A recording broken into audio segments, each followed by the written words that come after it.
Donnez-nous une raison de regarder le prime spécial Noël affaire conclue du 21 décembre au Musée des Arts Forains. Caroline Marjoridon, j'ai le record de la plus petite enchère, 5 €. Le record de la plus grosse enchère, 21 000 € pour le buste de Napoléon. Et dans ce prime, j'ai le record de l'objet le plus ancien jamais vu. Il n'y a pas un marchand en France qui possède quelque chose d'aussi ancien. D'où vient cette passion pour la brocante ?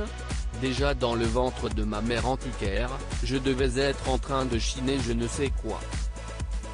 Je l'ai toujours suivi dans toutes ses brocantes. À 5 ans, je vidais les cartons et vendais sur les marchés avec ma mère. Et puis j'ai toujours aimé faire les poubelles. Je continue d'ailleurs à fouiller dedans et je n'ai aucun complexe à le dire. On y trouve des vrais trésors.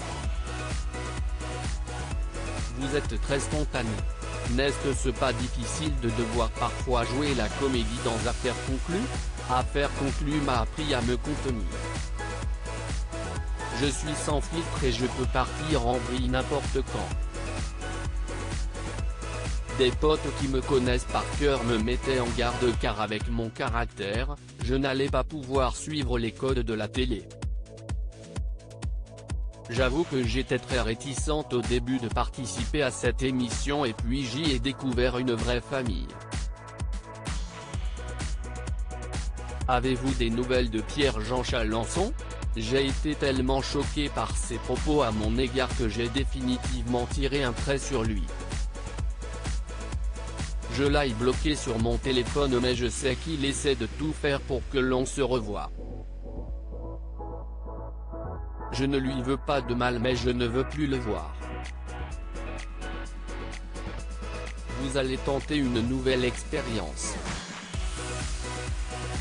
Celle du théâtre.